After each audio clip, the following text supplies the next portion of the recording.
ฟังครับตอนนี้เราก็มาถึงช่วงสุดท้ายของรายการแล้วนะครับวันนี้สาระดีๆเกี่ยวกับสุขภาพผมหวังว่าจะเป็นประโยชน์แก่ท่านผู้ฟังบ้างนะครับสัปดาห์หน้าเราจะพบกันใหม่กับรายการวิทยุเพื่อประชาชนชมรมรักและรักเรื่องสวัสดีครับ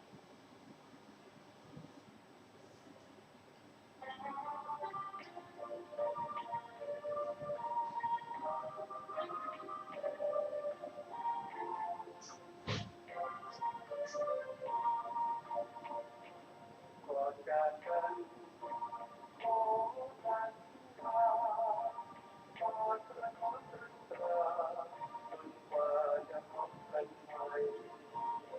โอ้เมื่ออำลาสัญญาด้วยหัวใจขอบอกรักเป็นเรื่องห่วงใยด้วยใจผูกพันคงด้วยความดีกันฟังจากแต่แล้วคำเห็นเป็นประทับดวงใจอย่าได้ลืมสัญญามันไว้อย่างไร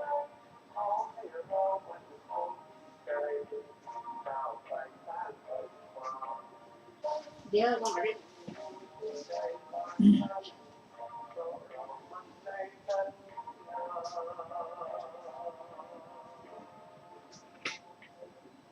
เป็นเอาใจ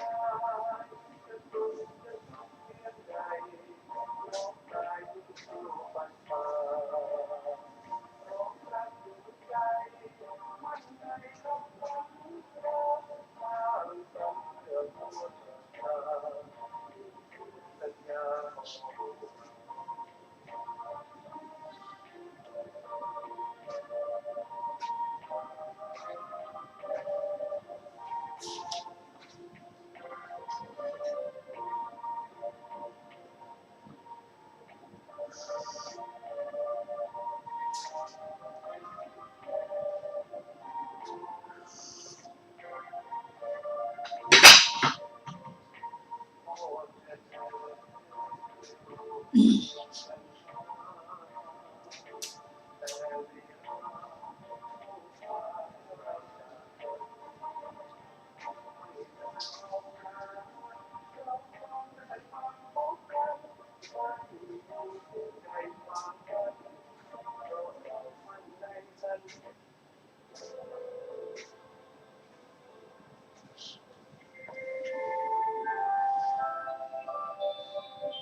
กับการบูรณะโบราณที่มีอายุเก่าแก่กว่า500 เป็นวัดที่พระเจ้าสุโธธนะกษัตริย์ล้านนาแห่งราชวงศ์บางกราทรงสร้างขึ้นและยังเป็นสถานที่สำคัญในการทำสังฆทานพระแต่สมเด็จพระที่แปดของโลกซึ่งการบูรณะในครั้งนี้วัดเจ็ดยอดพระอารามหลวงร่วมกับสำนักศิลปากรที่7เชียงใหม่กรมศิลปากรได้จัดกิจกรรมบูรณะโบราณสถานทั่วบริเวณวัดกว่า9จุด12 รายการจึงขอเชิญชวนพุทธศาสนิกชนผู้มีจิตศรัทธาทุกท่านมาร่วมบุญใหญ่ครั้งประวัติศาสตร์ในโอกาสบุญครั้งนี้500 ปีจะมีเพียงครั้งเดียวโดยสามารถร่วมบุญได้ที่บัญชีวัดเจ็ดยอดพระอารามเพื่อการบูรณะโบราณสถานเลขที่บัญชี839 222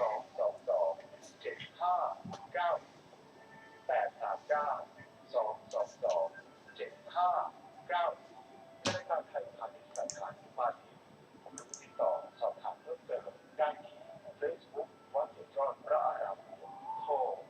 089 261 3849 และ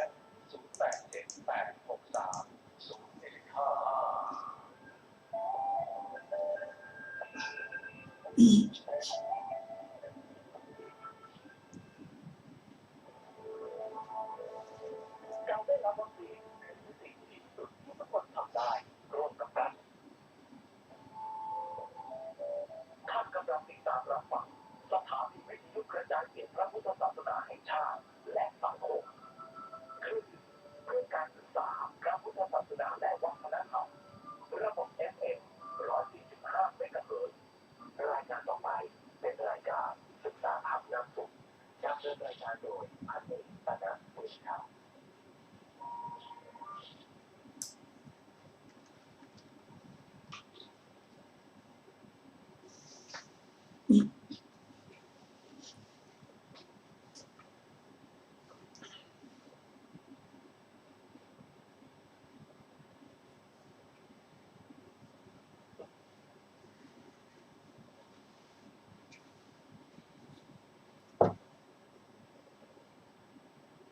ขอนอบน้อมแด่พระผู้มีพระเจ้าพระองค์นั้นซึ่งเป็นผู้ไกลจากกิเลส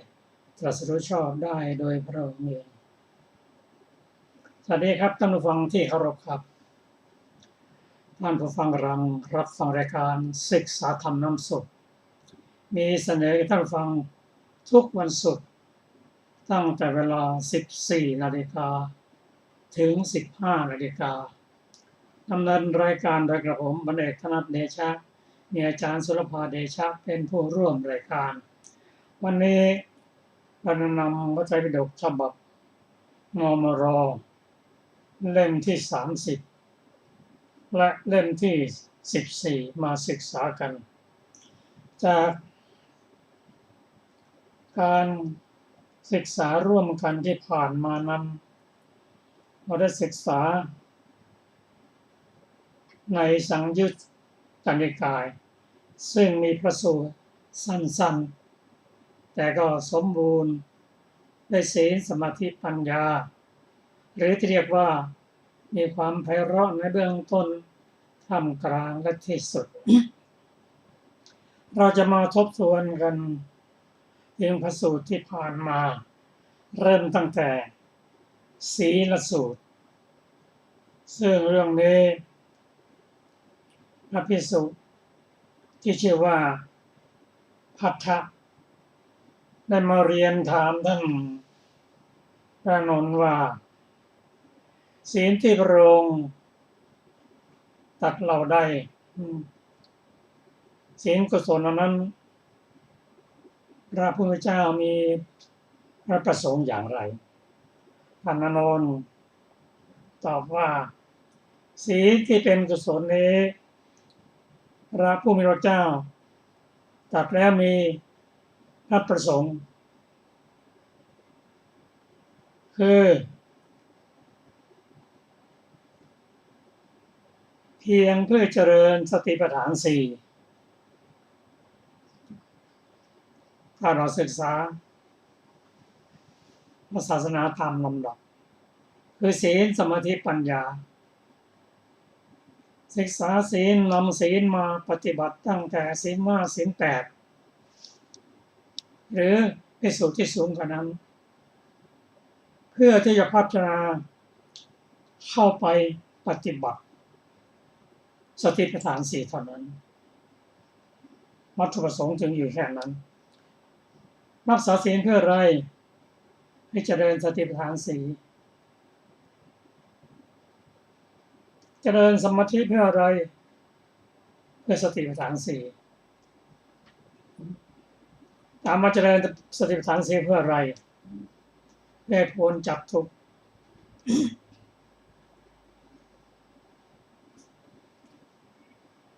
ข้าพเจ้าโจได้สั้นๆเนาะต่อมาว่าด้วยการตั้งอยู่แห่งพระสัทธรรมพระสัทธรรมที่นี้ก็คือพุทธศาสนานั่นเองพุทธศาสนาจะตั้งอยู่ได้อย่างไรการตั้งอยู่แห่งพุทธศาสนานั้นท่านพัทธะได้เรียนถามท่านอานนท์ในเรื่องนี้ว่าดูก่อนท่านอานนท์อะไรเป็นเหตุเป็นปัจจัยทำให้พระสัทธรรมตั้งอยู่ไม่ได้นานเมื่อหลังในเมื่อพระตถาคตเสด็จดับขันธ์ปรินิพพานไปแล้วและอะไรเป็นเหตุเป็นปัจจัยเครื่องทำให้พระสัทธรรมตั้งอยู่ได้นานเมื่อ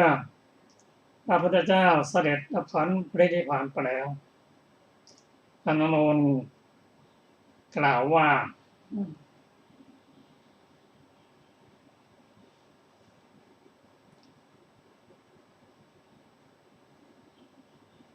ท่านผู้มีอายุพระบุคคลไม่ได้เจริญไม่ได้กระทำให้มากซึ่งสติปัฏฐาน4พระสัทธรรมจึงตั้งอยู่ไม่ได้นานในเมื่อพระพุทธเจ้าปรินิพพานไปแล้วและเพราะเหตุบุคคลเจริญกระทำให้มากซึ่งสติปัฏฐาน4พระสัทธรรมพุทธศาสนาจึงตั้งอยู่ได้นานในเมื่อพระตถาคตเสด็จปรินิพพานไปแล้ว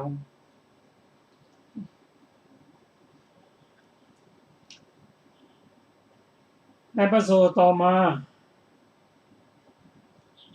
เป็นปริหานสูตรว่าด้วยความเสื่อมแห่งพระสัทธรรมหรือว่าด้วยความเสื่อมแห่งพระพุทธศาสนานั่นเองซึ่งพระพัทธะได้เรียนถามพระอานนท์เช่นเดียวกันว่าอะไรเป็นเหตุเป็นปัจจัยเครื่องทำให้พระสัทธรรมเสื่อมและอะไรหนอเป็นเหตุเป็นปัจจัยให้กระทำให้พระสัทธรรมไม่เสื่อมพระอานนท์กล่าวว่าเพราะบุคคลไม่ได้เจริญไม่ได้ทำให้มากซึ่งสติปัฏฐาน4พระสัทธรรมจึงเสื่อมและเพราะบุคคลไม่ได้เจริญไม่ได้ทำต่อไปและเพราะบุคคลเจริญให้มากซึ่งสติปัฏฐาน4พระสัทธรรมจึงไม่เสื่อมเราจะเห็นความสำคัญของสติปัฏฐาน4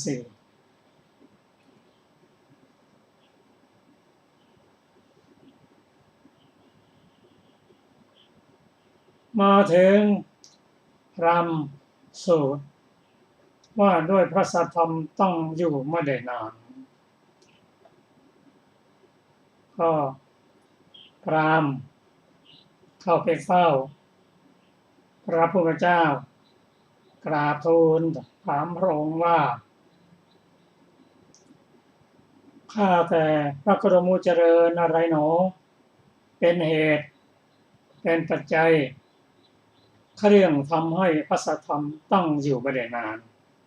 ในเมื่อพระตถาคต เสด็จปรินิพพานแล้วและอะไรเป็นเหตุเป็นปัจจัยเครื่องทำให้พระสัทธรรมตั้งอยู่ได้นาน เมื่อพระตถาคตเสด็จปรินิพพานแล้วพระองค์ตรัสว่าเราบุคคลไม่ได้กระทำให้มากไม่ได้เจริญให้มากซึ่งสติปัฏฐานสี่พระสัทธรรมจึงตั้งอยู่ไม่ได้นานในเมื่อพระตถาคตปรินิพพานแล้วและเพราะบุคคลเจริญกระทำให้มากซึ่งสติปัฏฐานพระสัทธรรมจึงตั้งอยู่ในนานในเมื่อตถาคตปรินิพพานแล้ว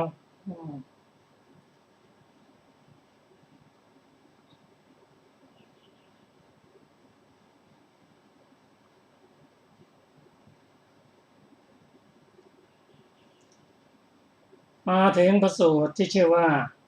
พระเทศสูตรว่าด้วยบุคคลจะชื่อว่าเป็นพระเสขะพระสารีบุตร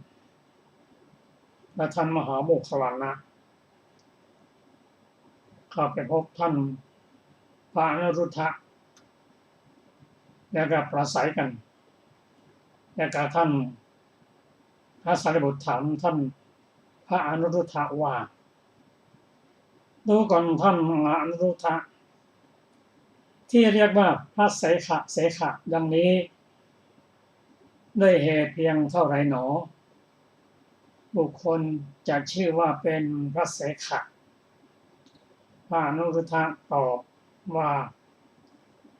ดูก่อนผู้มีอายุบุคคลที่จะชื่อว่าเป็นพระเสขะพระเจริญสติปัฏฐานสี่ได้เป็นส่วนสติปัฏฐานสี่นั้นภิกษุย่อมพิจารณา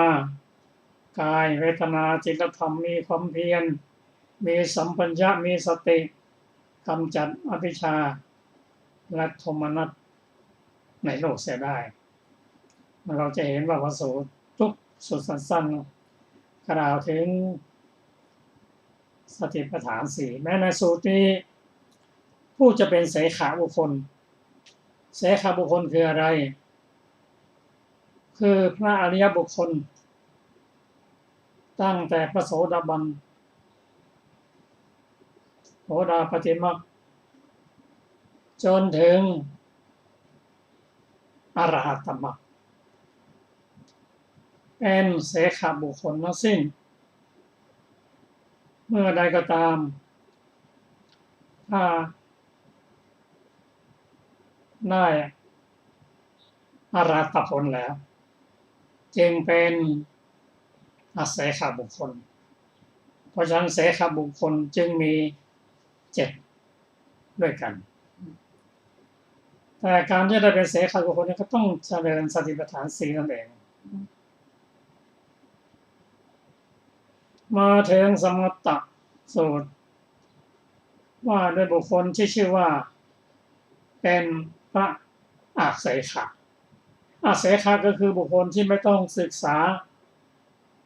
ในเรื่องการเกิดแก่เจ็บตายละเป็นผู้กำจัดสังโยชน์10ได้แล้วเป็นอาเสขะเพราะฉะนั้นอาเสขะก็คือพระอรหันตบุคคลท่านจะได้เป็นอาเสขบุคคลก็ต้องเจริญสติปัฏฐานสี่นั่นเอง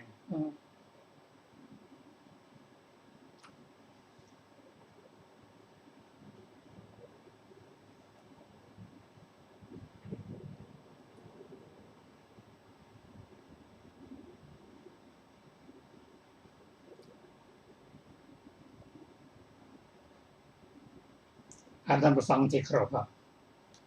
ความสำคัญของการเจริญสติปัฏฐานสี่นั้นซึ่งพระองค์ตรัสว่าภิกษุทั้งหลายมีทางเดียวเท่านั้นที่ทำให้หมู่สัตว์ทั้งหลายสะอาดหมดจด จากอะไรจากกิเลส เป็นผู้ล่วงเสียซึ่งโสกปริเทวะความรำไรเป็นผู้จะได้ดับไปแห่งทุกข์โทมนัสมนุษย์อยากจะทำก็ทำไม่แจ้งซึ่งพระนิพพานทางนั้นก็คือสติปัฏฐานสี่ครับเราจะได้ฟังพระสูตรเกี่ยวกับสติปัฏฐานสี่แล้วเราจะมาสรุปให้ฟังอีกครั้ง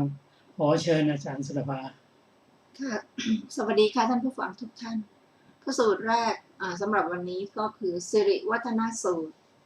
ผู้เจริญสติปัฏฐานสี่ได้อนาคามิผลสมัยหนึ่งท่านพระอานนท์อยู่ณพระวิหารเวฬุวันกรันทกะนิวาปสถานใกล้กรุงราชคฤห์ก็สมัยนั้นสิริวัฒนคฤหบดีอาพาธได้รับทุกข์เป็นไข้หนักครั้งนั้นสิริวัฒนคฤหบดีเรียกบุรุษคนหนึ่งมาสั่งว่ามานี่แน่บุรุษผู้เจริญท่านจงเข้าไปหาท่านพระอานนท์ถึงที่อยู่ครั้นแล้วจงกราบเท้าทั้งสองของท่านด้วยเสียงกล้าวตามคำของเราว่าข้าแต่ท่านผู้เจริญสิริวัฒนคฤหบดีอาพาธได้รับทุกข์เป็นไข้หนักเขาขอกราบเท้าทั้งสองของท่านพระอานนท์ด้วยเสียงกล้าวดังนี้และจงเรียนอย่างนั้นว่าข้าแต่ท่านผู้เจริญได้โปรดเถิดขอท่านพระอานนท์จงอาศัยความอนุเคราะห์เข้าไปยังนิเวศของสิริวัฒนคฤหบดีเถิดบุรุษนั้นรับคำของสิริวัฒนคฤหบดีแล้วจึงเข้าไปหาท่านพระอานนท์ถึงที่อยู่นมัสการท่านพระอานนท์แล้วจึงนั่งหน้าที่ควรส่วนข้างหนึ่งครั้นแล้วได้เรียนท่านพระอานนท์ว่าข้าแต่ท่านผู้เจริญสิริวัฒนคฤหบดีอาพาธได้รับทุกข์เป็นไข้หนักท่านขอกราบเท้าทั้งสองของท่านพระอานนท์ด้วยเสียงกล้าวและสั่งให้เรียนอย่างนี้ว่าข้าแต่ท่านผู้เจริญได้โปรดเถิดขอท่านพระอานนท์จงอาศัยความอนุเคราะห์เข้าไปยังนิเวศของสิริวัฒนคฤหบดีเถิดท่านพระอานนท์รับคำโดยดุษณีภาพครั้งนั้นเวลาเช้าท่านพระอานนท์นุ่งแล้วถือบาตรและจีวรเข้าไปยังนิเวศของสิริวัฒนคฤหบดีแล้วนั่งบนอาสนะที่เขาปูถวายครั้นแล้วได้ถามสิริวัฒนคฤหบดีว่าดูก่อนคฤหบดีท่านพอจะอดทนได้หรือพอจะยังอัตภาพให้เป็นไปได้หรือทุกขเวทนาย่อมคลายลงไม่กำเริบขึ้นหรือความทุเลาปรากฏความกำเริบไม่ปรากฏหรือสิริวัฒนคฤหบดีตอบว่าข้าแต่ท่านผู้เจริญกระผมอดทนไม่ได้ยังอัตภาพให้เป็นไปไม่ได้ทุกขเวทนาของกระผมกำเริบหนักไม่เสื่อมคลายไปเลยความกำเริบปรากฏอยู่ความทุเลาไม่ปรากฏ พระอานนท์ดูก่อนคฤหบดีเพราะเหตุนั้นแหละท่านพึงศึกษาอย่างนี้ว่าเราจักพิจารณาเห็นกายในกายอยู่มีความเพียรมีสัมปชัญญะมีสติกำจัดอภิชฌาและโทมนัสในโลกเสียจักพิจารณาเห็นเวทนาในเวทนาอยู่จักพิจารณาเห็นจิตในจิตอยู่จักพิจารณาเห็นธรรมในธรรมอยู่มีความเพียรมีสัมปชัญญะมีสติกำจัดอภิชฌาและโทมนัสในโลกเสียดูก่อนคฤหบดีท่านพึงศึกษาอย่างนี้แหละสิริวัฒน ก็กล่าวว่าข้าแต่ท่านผู้เจริญธรรมะคือสติปัฏฐานสี่เหล่าใดที่พระผู้มีพระภาคเจ้าทรงแสดงแล้วธรรมเหล่านั้นมีอยู่ในกระผมและกระผมย่อมเห็นชัดในธรรมเหล่านั้นก็กระผมย่อมพิจารณาเห็นกายในกายอยู่มีความเพียรมีสัมปชัญญะมีสติกำจัดอภิชฌาและโทมนัสในโลกเสียย่อมพิจารณาเห็นเวทนาในเวทนาอยู่ย่อมพิจารณาเห็นจิตในจิตอยู่ย่อมพิจารณาเห็นธรรมในธรรมอยู่มีความเพียรมีสัมปชัญญะมีสติกำจัดอภิชฌาและโทมนัสในโลกเสียข้าแต่ท่านผู้เจริญก็สังโยชน์อันเป็นส่วนเบื้องต่ำห้าเหล่าใด ที่พระผู้มีพระภาคเจ้าทรงแสดงไว้ กระผมยังไม่แลเห็นสังโยชน์ข้อใดข้อหนึ่งที่ยังละไม่ได้แล้วในตน ท่านพระอานนท์ก็กล่าวว่าดูก่อนคฤหบดี เป็นลาภของท่านท่านได้ดีแล้วอนาคามิผลอันท่านกระทำให้แจ้งแล้วก็จบสิริวัฒสูตรที่ 9ต่อไปเป็นมานะทินสูตรผู้เจริญสติปัฏฐานสี่ได้อนาคามิผลนิทานต้นสูตรเหมือนกันก็สมัยนั้นมานะทินะคฤหบดีอาพาธได้รับทุกข์เป็นไข้หนักครั้งนั้นมานะทินะคฤหบดีเรียกบุรุษคนหนึ่งมาสั่งว่ามานี่แน่บุรุษผู้เจริญท่านจงเข้าไปหาพระอานนท์ถึงที่อยู่ครั้นแล้วจงกราบเท้าทั้งสองของท่านด้วยเสียงกล้าวตามคำของเราว่าข้าแต่ท่านผู้เจริญทานาทินะคฤหบดีอาพาธได้รับทุกข์เป็นไข้หนักเขาขอกราบเท้าทั้งสองของท่านพระอานนท์ด้วยเสียงกล้าวดังนี้และจงเรียนอย่างนี้ว่าข้าแต่ท่านผู้เจริญได้โปรดเถิดขอท่านพระอานนท์จงอาศัยความอนุเคราะห์เข้าไปยังนิเวศของมานะทินะคฤหบดีเถิดบุรุษนั้นรับคำมานะทินะคฤหบดีแล้วเข้าไปหาท่านพระอานนท์ถึงที่อยู่นมัสการท่านพระอานนท์แล้วจึงนั่งหน้าที่ควรส่วนข้างหนึ่งครั้นแล้วได้เรียนท่านพระอานนท์ว่าข้าแต่ท่านผู้เจริญมานะทินะคฤหบดีอาพาธได้รับทุกข์เป็นไข้หนักท่านขอกราบเท้าทั้งสองของท่านพระอานนท์ด้วยเสียงกล้าวและสั่งให้เรียนอย่างนั้นว่าข้าแต่ท่านผู้เจริญได้โปรดเถิดขอท่านพระอานนท์อาศัยความอนุเคราะห์เข้าไปยังนิเวศของมานะทินะคฤหบดีเถิดท่านพระอานนท์รับคำด้วยดุษณีภาพครั้งนั้นเวลาเช้าท่านพระอานนท์นุ่งแล้วถือบาตรและจีวรเข้าไปยังนิเวศของมานะทินะคฤหบดีแล้วนั่งบนอาสนะที่เขาปูถวายครั้นแล้วได้ถามมานะทินะคฤหบดีว่าดูก่อนคฤหบดีท่านพอจะอดทนได้หรือพอจะยังอัตภาพให้เป็นไปได้หรือทุกขเวทนาย่อมคลายลงไม่กำเริบขึ้นหรือความทุเลาปรากฏความกำเริบไม่ปรากฏหรือมานะทินะคฤหบดีตอบว่าข้าแต่ท่านผู้เจริญกระผมอดทนไม่ได้ยังอัตภาพให้เป็นไปไม่ได้ทุกขเวทนาของกระผมยังกำเริบหนักไม่เสื่อมคลายไปเลยความกำเริบยังปรากฏอยู่ความทุเลาไม่ปรากฏข้าแต่ท่านผู้เจริญกระผมอันทุกขเวทนาเห็นปานนี้กระทบแล้วย่อมพิจารณาเห็นกายในกายอยู่มีความเพียรมีสัมปชัญญะมีสติกำจัดอภิชฌาและโทมนัสในโลกเสียพิจารณาเห็นเวทนาในเวทนาอยู่พิจารณาเห็นจิตในจิตอยู่พิจารณาเห็นธรรมในธรรมอยู่มีความเพียรมีสัมปชัญญะมีสติกำจัดอภิชฌาและโทมนัสในโลกเสียข้าแต่ท่านผู้เจริญก็สังโยชน์อันเป็นส่วนเบื้องต่ำห้าเหล่าใดที่พระผู้มีพระภาคเจ้าทรงแสดงไว้กระผมยังไม่แลเห็นสังโยชน์ข้อใดข้อหนึ่งที่ยังละไม่ได้แล้วในตนท่านพระอานนท์กล่าวว่าดูก่อนคฤหบดีเป็นลาภของท่านท่านได้ดีแล้วอนาคามิผลอันท่านกระทำให้แจ้งแล้วจบมานาทินสูตรที่10แล้วก็จบสีลัทธิติวรรคที่3ครับเราจะมาศึกษาถึงพระสูตร2สูตรที่เราศึกษาร่วมกันมาว่าคฤหบดี2ท่านอาพาธหนักมีทุกข์ทรมานจากเวทนาขอนิมนต์ท่านพระอานนท์ได้กรุณาไปเยี่ยมใน2ประการคือคฤหบดี2ท่านนี้กำจัดสังโยชน์เรื่องต่ำ5ได้แล้วคือสักยะทิฏฐิศีลพตประมาสะความสงสัยปฏิฆะสังโยชน์คือความโกรธและกามสังโยชน์คือการออกจากละจากกามได้แล้ว ถ้าท่านไม่มั่นใจเพราะการที่จะพยากรณ์ตัวเองนั้นว่าได้นั้นได้นี้แล้วก็ไม่ทำกันพระโนนนั้นได้เรียนว่าเอาเป็นลาภของท่านแล้วท่านละสังโยชน์ได้แล้วท่านได้เป็นพระอนาคามีแล้วไม่ต้องกลับมาเกิดอีกแล้วสิ้นชีวิตไปก็ถ้าท่านได้ฌานเลยฌานที่สี่ฌานก็ไปอยู่ฌานสุทธาวาส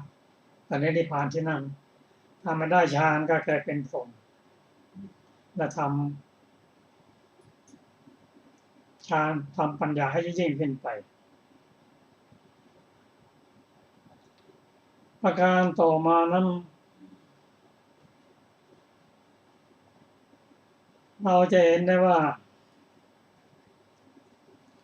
สติปัฏฐานสี่นั้นท่านทั้งสองอย่างนี้เจริญมาตลอด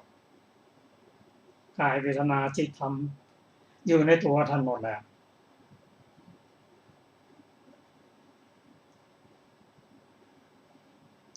พระองค์ตรัสว่าวัตถุประสงค์ของการเจริญสติปัฏฐานสี่นั้นมีสองอย่างด้วยกันนั่นคือเป็นพระอรหันต์ในชาตินี้ถ้าไม่ได้เป็นพระอรหันต์ก็เป็นพระอนาคามีประการต่อมานั้นจะเห็นว่าเวทนานั้นมีกายเป็นที่สุดมีชีวิตเป็นที่สุดเป็นผลของอดีตกรรมท่านได้รับการเจ็บปวดก็พิจารณาไปว่าเวทนานั้นที่ได้รับนั้นเป็นผลเป็นวิบากไม่โกรธละเพราะท่านเป็นดับปฏิฆะสังโยชน์ไม่โกรธเลยไม่ยอมรับแต่ไม่ถามต่อไม่เห็นความสำคัญของการเจริญปัญญาสี่ก็ขอเชิญอาจารย์ศิลปะพระสูตรครับ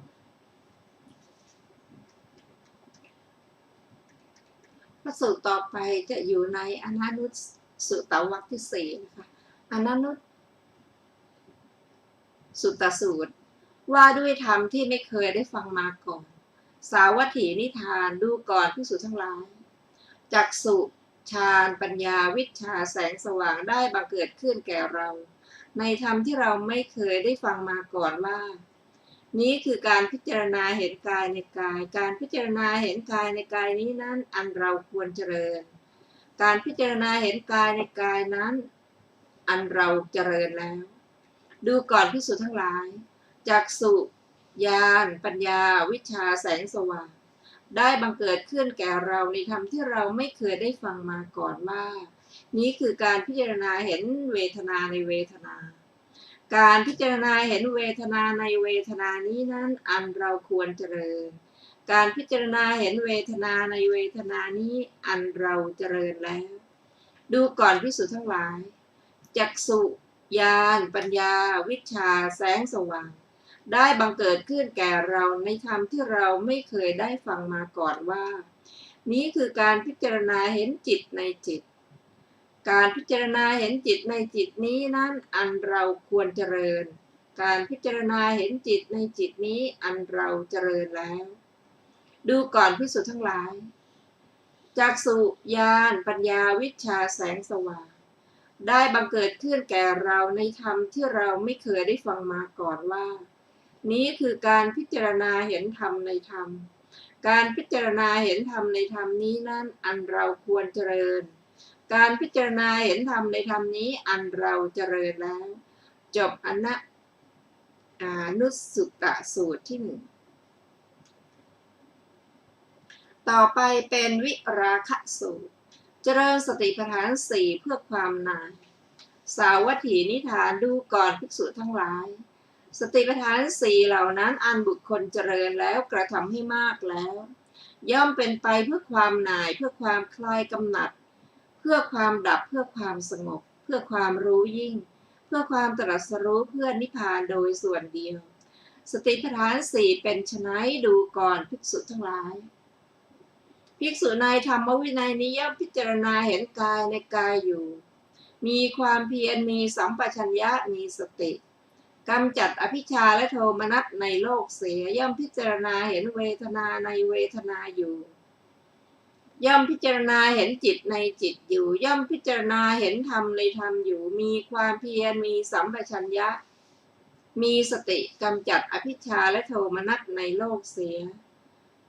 ดูก่อนภิกษุทั้งหลายสติปัฏฐานสี่เหล่านี้แลอันบุคคลเจริญแล้วกระทำให้มากแล้วย่อมเป็นไปเพื่อความหน่ายเพื่อความคลายกำหนัดเพื่อความดับเพื่อความสงบเพื่อความรู้ยิ่งเพื่อความตรัสรู้เพื่อนิพพานโดยส่วนเดียวจบวิราคะสูตรที่สองต่อไปเป็นวิรัตสูตรว่าด้วยผู้ไม่ปรารภและปรารภอริยมรรคดูก่อนภิกษุทั้งหลายสติปัฏฐานสี่อันบุคคลเหล่าใดเหล่าหนึ่งไม่ปรารภแล้วบุคคลเหล่านั้นชื่อว่าไม่ปรารภอริยมรรคประกอบด้วยองค์8ที่ยังสัตว์ให้ถึงความสิ้นทุกข์โดยชอบสติปัฏฐานสี่อันบุคคลเหล่าใดเหล่าหนึ่งปรารภแล้วบุคคลเหล่านั้นชื่อว่าปรารภอริยมรรคประกอบด้วยองค์8ที่ยังสัตว์ให้ถึงความสิ้นทุกข์โดยชอบสติปัฏฐานสี่เป็นไฉนดูก่อนภิกษุทั้งหลายภิกษุในธรรมวินัยนี้ย่อมพิจารณาเห็นกายในกายอยู่มีความเพียรมีสัมปชัญญะมีสติกำจัดอภิชฌาและโทมนัสในโลกเสียย่อมพิจารณาเห็นเวทนาในเวทนาอยู่ย่อมพิจารณาเห็นจิตในจิตอยู่ย่อมพิจารณาเห็นธรรมในธรรมอยู่มีความเพียรมีสัมปชัญญะมีสติกำจัดอภิชฌาและโทมนัสในโลกเสียสติปัฏฐานสี่เหล่านี้อันบุคคลเหล่าใดเหล่าหนึ่งไม่ปรารภแล้วบุคคลเหล่านั้นชื่อว่าไม่ปรารภอริยมรรคประกอบด้วยองค์8ที่ยังสัตว์ให้ถึงความสิ้นทุกข์โดยชอบสติปัฏฐานสี่เหล่านี้อันบุคคลเหล่าใดเหล่าหนึ่งปรารภแล้วบุคคลเหล่านั้นชื่อว่าปรารภอริยมรรคประกอบด้วยองค์8ที่ยังสัตว์ให้ถึงความสิ้นทุกข์โดยชอบจบวิรัตสูตรที่3ต่อไปเป็นภาวนาสูตรว่าด้วยการเจริญสติปัฏฐานเพื่อถึงฝั่งสาวัตถีนิทานดูก่อนภิกษุทั้งหลายสติปัฏฐานสี่เหล่านี้อันบุคคลเจริญแล้วกระทำให้มากแล้วย่อมเป็นไปเพื่อถึงฝั่งจากที่ไม่ใช่ฝั่งสติปัฏฐานสี่เป็นไฉนดูก่อนภิกษุทั้งหลายภิกษุในธรรมวินัยนี้ย่อมพิจารณาเห็นกายในกายอยู่มีความเพียรมีสัมปชัญญะมีสติกำจัดอภิชฌาและโทมนัสในโลกเสียย่อมพิจารณาเห็นเวทนาในเวทนาอยู่ย่อมพิจารณาเห็นจิตในจิตอยู่ย่อมพิจารณาเห็นธรรมในธรรมอยู่มีความเพียรมีสัมปชัญญะมีสติกำจัดอภิชฌาและโทมนัสในโลกเสียสติปัฏฐานสี่เหล่านี้แลอันบุคคลเจริญแล้วกระทำให้มากแล้วย่อมเป็นไปเพื่อถึงฝั่งจากที่ไม่ใช่ฝั่งจบภาวนาสูตรที่4อัตถกถาของอนันนุสุตสูตรในวรรคที่4สูตรที่5คำว่าเวทนาที่รู้แจ้งแล้วหมายความว่าพิจารณาเวทนาใดแล้วจึงได้สำเร็จเป็นพระอรหันต์เวทนาที่ท่านรู้แจ้งแล้วนั่นแลย่อมเกิดขึ้นเวทนาที่รู้แจ้งแล้วย่อมเข้าไปตั้งอยู่เวทนาที่รู้แจ้งแล้วชื่อว่าย่อมถึงความดับไปสิ้นไปก็แลแม้เวทนาที่เป็นไปในอารมณ์ที่กำหนดถือเอาเหล่าใดที่รู้แจ้งแล้วย่อมเกิดขึ้นเวทนาที่รู้แจ้งแล้วเหล่านั้นชื่อว่าย่อมถึงความดับไปสิ้นไปแม้ในเรื่องวิตกเป็นต้นก็ทำนองเดียวกันนี้แหละคำที่เหลือทุกบทมีใจความตื้นแล้วทั้งนั้นแหละจบอัตถกถาของอนันนุสุตสูตรที่4ต่อไปเป็นสติสูตรผู้เจริญสติปัฏฐานชื่อว่าผู้มีสติสาวัตถีนิทานดูก่อนภิกษุทั้งหลายภิกษุพึงเป็นผู้มีสติสัมปชัญญะอยู่เถิดนี้เป็นอนุสาสนีของเราสำหรับเธอทั้งหลายก็อย่างไรเล่าภิกษุจึงชื่อว่าเป็นผู้มีสติดูก่อนภิกษุทั้งหลายภิกษุในธรรมวินัยนี้ย่อมพิจารณาเห็นกายในกายอยู่มีความเพียรมีสัมปชัญญะมีสติ กำจัดอภิชฌาและโทมนัสในโลกเสียย่อมพิจารณาเห็นเวทนาในเวทนาอยู่ย่อมพิจารณาเห็นจิตในจิตอยู่ย่อมพิจารณาเห็นธรรมในธรรมอยู่มีความเพียรมีสัมปชัญญะมีสติกำจัดอภิชฌาและโทมนัสในโลกเสียดูก่อนภิกษุทั้งหลายอย่างนี้แลภิกษุจึงชื่อว่าเป็นผู้มีสติ ดูก่อนภิกษุทั้งหลายก็อย่างไรเล่าภิกษุจึงจะชื่อว่าเป็นผู้มีสัมปชัญญะดูก่อนภิกษุทั้งหลายเวทนาอันภิกษุในธรรมวินัยนี้ทราบชัดแล้วย่อมบังเกิดขึ้นที่ทราบชัดแล้วปรากฏอยู่ที่ทราบชัดแล้วย่อมถึงความตั้งอยู่ไม่ได้วิตกอันภิกษุทราบชัดแล้วย่อมบังเกิดขึ้นที่ทราบชัดแล้วปรากฏอยู่ที่ทราบชัดแล้วย่อมถึงความตั้งอยู่ไม่ได้ปัญญาอันภิกษุทราบแล้วย่อมบังเกิดขึ้นที่ทราบชัดแล้วปรากฏอยู่ที่ทราบชัดแล้วย่อมถึงความตั้งอยู่ไม่ได้อย่างนั้นแลภิกษุจึงจะชื่อว่าเป็นผู้มีสัมปชัญญะดูก่อนภิกษุทั้งหลายภิกษุพึงเป็นผู้มีสติสัมปชัญญะอยู่เถิดนี้เป็นอนุสาสนีของเราสำหรับเธอทั้งหลายจบสติสูตรที่5ต่อไปเป็นอัญญสูตรผู้เจริญสติปัฏฐาน4หวังผลได้2อย่างสาวัตถีนิทานดูก่อนภิกษุทั้งหลายสติปัฏฐาน4เหล่านี้สติปัฏฐาน4เป็นไฉนดูก่อนภิกษุทั้งหลายภิกษุในธรรมวินัยนี้ย่อมพิจารณาเห็นกายในกายอยู่มีความเพียรมีสัมปชัญญะมีสติกำจัดอภิชฌาและโทมนัสในโลกเสียย่อมพิจารณาเห็นเวทนาในเวทนาอยู่ย่อมพิจารณาเห็นจิตในจิตอยู่ย่อมพิจารณาเห็นธรรมในธรรมอยู่มีความเพียรมีสัมปชัญญะมีสติกำจัดอภิชฌาและโทมนัสในโลกเสียสติปัฏฐาน4เหล่านี้แลดูก่อนภิกษุทั้งหลายเพราะความที่ได้เจริญได้กระทำให้มากซึ่งสติปัฏฐาน4เหล่านี้แลพึงหวังผลได้2ประการอย่างใดอย่างหนึ่งคืออรหัตผลในปัจจุบันหรือเมื่อยังมีความถือมั่นเหลืออยู่ก็เป็นพระอนาคามีจบอัญญสูตรที่6ต่อไปเป็นฉันทะสูตรผู้เจริญสติปัฏฐานชื่อว่าทำให้แจ้งอมตะดูก่อนภิกษุทั้งหลายสติปัฏฐาน4เหล่านี้สติปัฏฐาน4เป็นไฉนดูก่อนภิกษุทั้งหลายภิกษุในธรรมวินัยนี้ย่อมพิจารณาเห็นกายในกายอยู่มีความเพียรมีสัมปชัญญะมีสติกำจัดอภิชฌาและโทมนัสในโลกเสียเมื่อเธอพิจารณาเห็นกายในกายอยู่ย่อมละความพอใจในกายนั้นได้เพราะละความพอใจได้จึงเป็นอันชื่อว่าทำให้แจ้งซึ่งอมตะภิกษุย่อมพิจารณาเห็นเวทนาในเวทนาอยู่มีความเพียรมีสัมปชัญญะมีสติกำจัดอภิชฌาและโทมนัสในโลกเสียเมื่อเธอพิจารณาเห็นเวทนาในเวทนาอยู่ย่อมละความพอใจในเวทนานั้นย่อมละความพอใจได้จึงเป็นอันชื่อว่ากระทำให้แจ้งซึ่งอมตะภิกษุย่อมพิจารณาเห็นจิตในจิตอยู่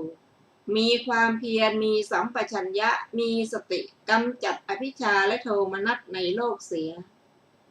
เมื่อเธอพิจารณาเห็นจิตในจิตอยู่ย่อมละความพอใจในจิตนั้นได้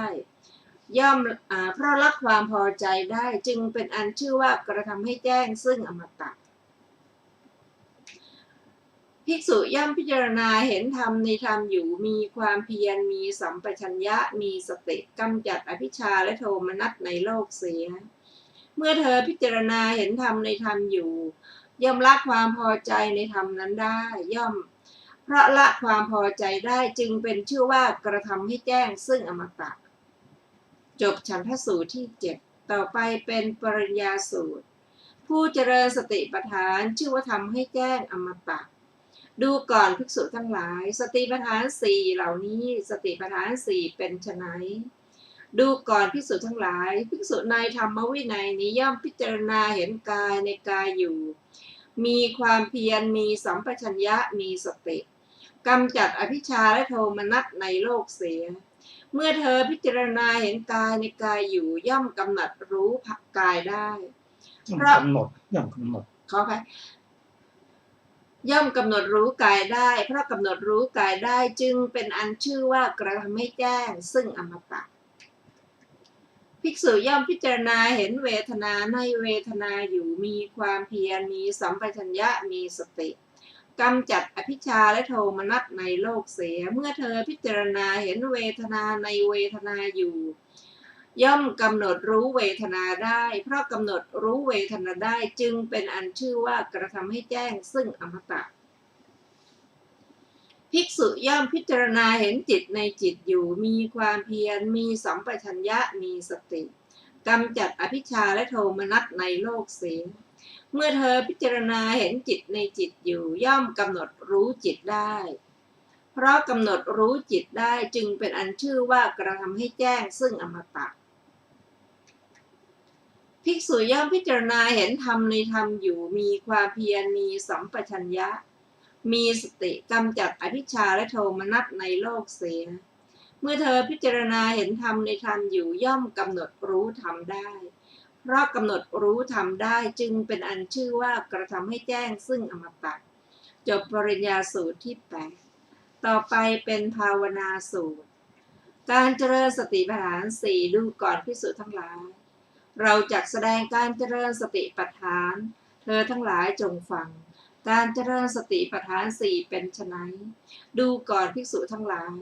ภิกษุในธรรมวินัยนี้ย่อมพิจารณาเห็นกายในกายอยู่มีความเพียรมีสัมปชัญญะมีสติกำจัดอภิชฌาและโทมนัสในโลกเสียพิจารณาเห็นกายขออภัยพิจารณาเห็นเวทนาในเวทนาอยู่พิจารณาเห็นจิตในจิตอยู่พิจารณาเห็นธรรมในธรรมอยู่มีความเพียรมีสัมปชัญญะมีสติกำจัดอภิชฌาและโทมนัสในโลกเสียดูก่อนภิกษุทั้งหลายนี้แลคือการเจริญสติปัฏฐาน 4จบภาวนาสูตรที่ 9ต่อไปเป็นวิภังคสูตรปฏิปทาอันให้ถึงการเจริญสติปัฏฐานดูก่อนภิกษุทั้งหลายเราจักแสดงสติปัฏฐานการเจริญสติปัฏฐาน และปฏิปทาอันให้ถึงการเจริญสติปัฏฐานแก่เธอทั้งหลายจงฟังก็สติปัฏฐานเป็นไฉนดูก่อนภิกษุทั้งหลายภิกษุในธรรมวินัยนี้ย่อมพิจารณาเห็นกายในกายอยู่มีความเพียรมีสัมปชัญญะมีสติกำจัดอภิชฌาและโทมนัสในโลกเสียย่อมพิจารณาเห็นเวทนาในเวทนาอยู่ย่อมพิจารณาเห็นจิตในจิตอยู่ย่อมพิจารณาเห็นธรรมในธรรมอยู่มีความเพียรมีสัมปชัญญะมีสติกำจัดอภิชฌาและโทมนัสในโลกเสียดูก่อนภิกษุทั้งหลายนี้เรียกว่าสติปัฏฐานดูก่อนภิกษุทั้งหลายก็การเจริญสติปัฏฐานเป็นไฉนดูก่อนภิกษุทั้งหลายภิกษุในธรรมวินัยนี้พิจารณาเห็นธรรมก็ความเกิดขึ้นในกายพิจารณาเห็นธรรมคือความเสื่อมในกาย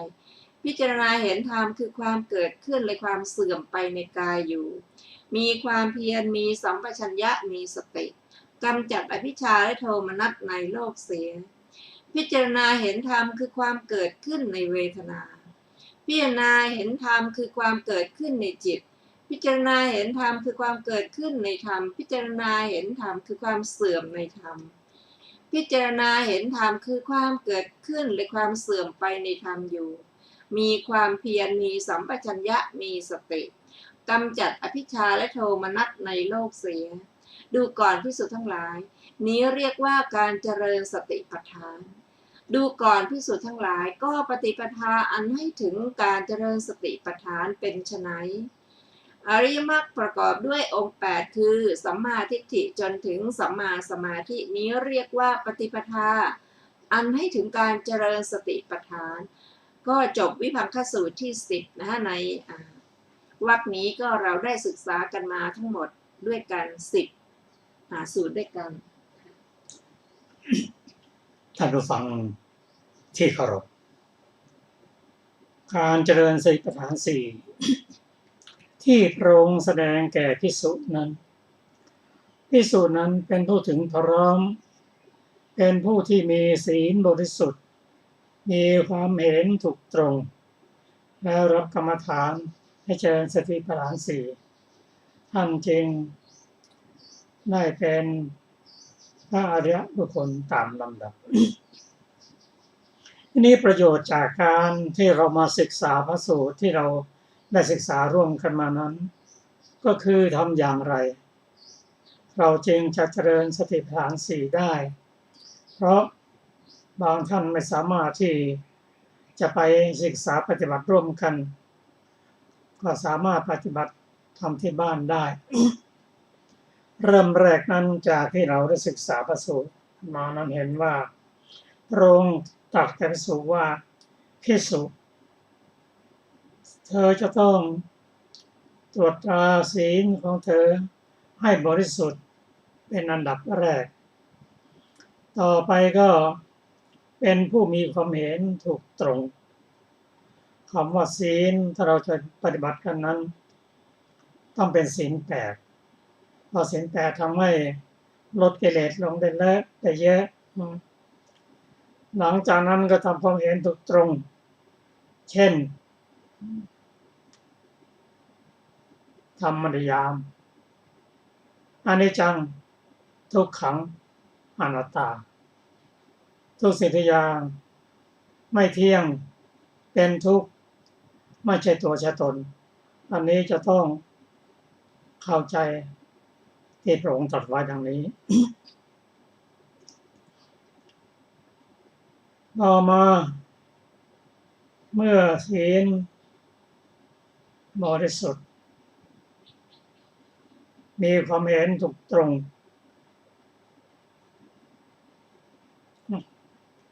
เช่นจากธรรมนิยามแล้วยังมีเรื่องของกรรมบุคคลมีกรรมเป็นของตนเป็นทายาทของกรรมมีกรรมเป็นกำเนิดมีกรรมเป็นเผ่าพันธุ์มีกรรมเป็นที่พึ่งอาศัยกรรมย่อมจำแนกบุคคลให้เลวประณีตถ้าเราเข้าใจความเห็นถูกตรงอย่างนี้ก็ นอกจากนั้นก็มีศรัทธามีความเพียร ที่เรามาดูว่าผู้ที่เจริญสติปัฏฐานสี่นั้นจะได้ผลดังที่พระผู้มีพระเจ้าตรัสไปแล้วยังมีองค์ประกอบอื่นๆองค์ธรรมต่างๆเช่นพระองค์ตรัสว่าภิกษุในธรรมวินัยนี้เป็นผู้พิจารณากายเนืองอยู่พิจารณากายทุกวันบ่อยๆมีความเพียรคือวิริยะมีสติทีละสิมีสัมปชัญญะมีกลุ่มขององค์ธรรมโดยเฉพาะปัญญาถามว่าองค์ธรรมที่สำคัญที่สุดก็คือปัญญาจะเกิดได้อย่างไรปัญญานั้นมีสมาธิเป็นเหตุใกล้สติเราจะเรียนได้อย่างไรสัมปชัญญะอย่างไรแล้วก็เตรียมสิ่งเหล่านี้เก็บเกี่ยวสิ่งเหล่านี้ในชีวิตประจำวันของเราโดยเฉพาะการเจริญสติปัฏฐานสี่ที่กล่าวไว้ในพระไตรปิฎกฉบับเล่มที่14หน้า209เป็นต้นไปโดยเฉพาะการพิจารณากายนั้นมีอยู่ตั้ง14บทเราต้องฝึกทั้ง14บทมีอะไรมั่งอานาปานสติการพิจารณาลมหายใจ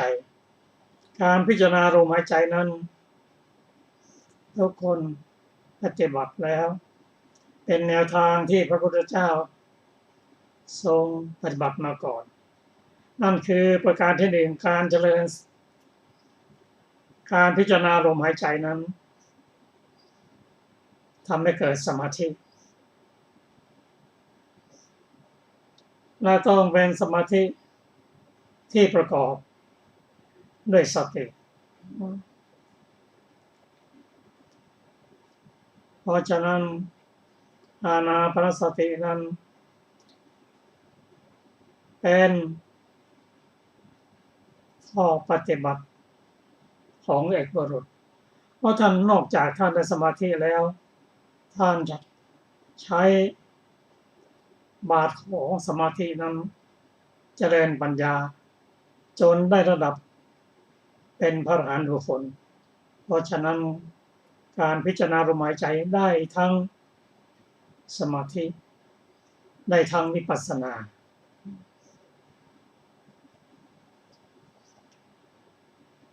ต่อมานั้น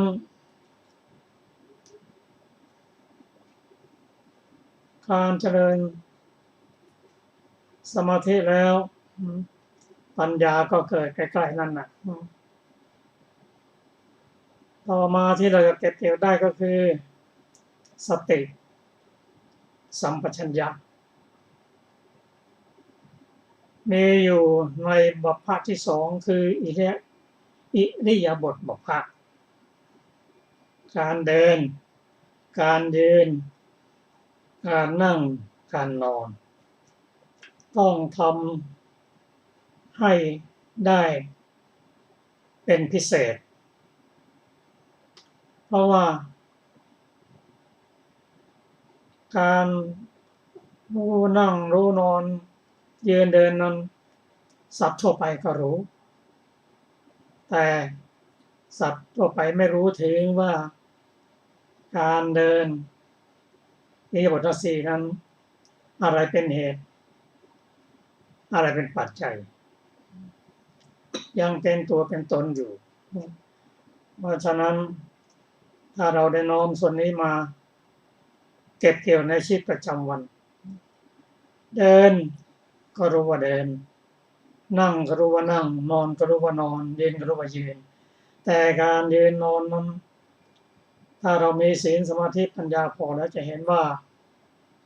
เป็นการทำงานของจิตโดยมีรูปมีกายเป็นที่รองรับจิตเป็นผู้สั่งทั้งสิ้นกายนั้นทำตามด้วยธาตุดินธาตุน้ำธาตุไฟธาตุลมมีธาตุลม